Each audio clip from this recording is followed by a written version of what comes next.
Welcome back to my channel. I am Krishna Lohan and आज की video में हम जयशंकर प्रसाद के जीवन परिचय के बारे में पढ़ेंगे, जो कि डिटेल्ड क्वेश्चन और वेरी इंपॉर्टेंट क्वेश्चन है। मैक्सिमम आ ही जाता है, तो इसको भी आप अच्छे से लर्न कर लीजिएगा। एग्ज़ाम में ये क्वेश्चंस बहुत इंपॉर्टेंट है जो मैं अभी आपको करा रही हूँ, तो वीडियो में बने रहिएगा और अच्छे से समझिएगा। जैसे कि आप जानते हैं, जयशंकर प्रसाद जी हैं हिंदी साहित्य में अपना ही विशेष स्थान रखते थे। ठीक है, प्रतिभाशाली निबंधकार थे, कवि थे, कहानीकार, उपन्यासकार के रूप में जाने जाते हैं। इनकी सबसे ज़्यादा प्रेरक कथाएं हैं, कहानियां हैं, उपन्यास हैं, फेमस थे। तो इनको आप हर तरह का नाम यहाँ पे दे सकते हैं, क्योंकि हर तरह की रचना इन्होंने की थी। इन्होंने एक रचनाकार के रूप में हिंदी साहित्य को समृद्ध बनाने में अपनी अहम भूमिका का निर्वहन किया, यानी बखूबी इन्होंने अपना रोल है जो निभाया। इनके जीवन परिचय एक साहित्यिक योगदान को निम्न प्रकार से हम समझा जा सकता है, यानी इनके जीवन परिचय को और इनके साहित्य में योगदान को भी हम अच्छे से समझ सकते हैं।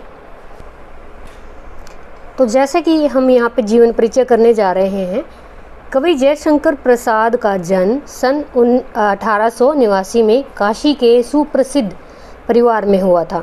इनका परिवार व कुल सुंगनी साहू के नाम से विख्यात था, यानी इनके परिवार का नाम था सुंगनी साहू। इनके पिता का नाम देवी प्रसाद था और वे एक सफल व्यवसायी व्यापारी थे। वे व्यापार के साथ साथ साहित्य में भी रुचि लेते थे। इस प्रकार बालक जयशंकर प्रसाद को बचपन में ही साहित्यिक वातावरण मिला, यानी ये साहित्य में रुचि इनके पिताजी लेते थे, तो इससे इन्होंने भी सीख ली और इनका भी इंटरेस्ट बढ़ा। इनकी आरंभिक शिक्षा घर पर ही हुई, यानी पिता से इन्हें काफ़ी सहयोग मिला।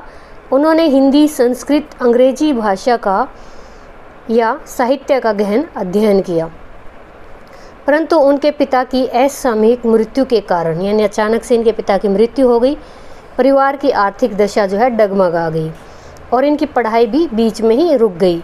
कुछ समय बाद जब इनके बड़े भाई ने व्यापार को संभाला, तब जाकर उन्होंने पुनः पढ़ना आरंभ किया, लेकिन जल्दी ही इनके बड़े भाई की भी मृत्यु से परिवार की रही सही उम्मीदों पर भी पानी फिर गया। अतः विवश होकर, मजबूर होकर प्रसाद जी को दुकान संभालनी पड़ी। वे दिन भर व्यवसाय को देखते और उसके पश्चात खाली समय मिलता तो वो साहित्य रचना में लीन हो जाते। इस प्रकार घोर परिश्रम करने के कारण वे यहाँ पे क्षमा रोग से, यानी कि टीबी की बीमारी से पीड़ित हो गए। आप ये भी लिख सकते हो। अंततः सन 1937 में हिंदी के इस महान सपूत का देहांत हो गया। टीबी की बीमारी के कारण इनकी डेथ हुई थी 1937 में, तो आप यहाँ पे इसको अच्छे से याद कीजिएगा।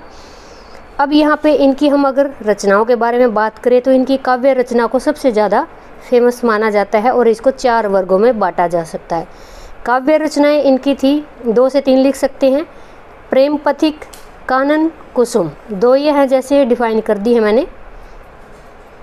चित्राधार, करुणालय, आंसू, झरना, महाराणा की मृत्यु, लहर, कामायनी, ये इनमें से आप 3 से 4 लिख सकते हो आराम से। अगर एक अकेले के लिए लिखनी है, काव्य रचनाएं हैं जैसे, या उपन्यास की रचनाएं, इस तरह से आप 2-2, 3-3 लिख सकते हैं, लेकिन यहाँ पे आप 4 से 5 लिखिएगा। इनमें से कामायनी एक महाकाव्य है, ये भी आप इम्पोर्टेंट याद रखिए, और वही इनकी कीर्ति के आधार स्तंभ रही है। यानी उपन्यास अब इनका है कंकाल, तितली, इरावती और अधूरन।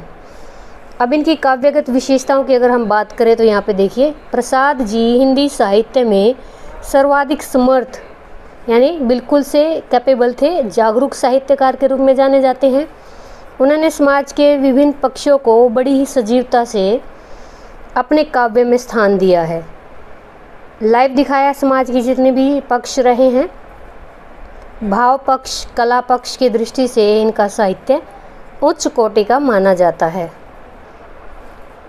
तो दोस्तों, बहुत ही आसान लैंग्वेज में, बहुत ही शॉर्ट मैंने इनका जीवन परिचय लिखा है, साहित्यिक विशेषताओं के साथ, साहित्यिक शैली के साथ। क्वेश्चन को आप अच्छे से लर्न कर लीजिएगा। 5 से 6 नंबर तक ये क्वेश्चन आपका पक्का आता है। जीवन परिचय में जितने भी इम्पोर्टेंट हैं मैं सिर्फ आपको वही करा रही हूँ, सारे ना कराकर, तो इनको आप कंपैरिजन में भी कहीं ना कहीं ज़रूर पाएंगे। तो अच्छे से लर्न कीजिए और वीडियो में और चैनल पर बने रहिएगा। चैनल पर नए हैं तो सब्सक्राइब ज़रूर करते चलिएगा।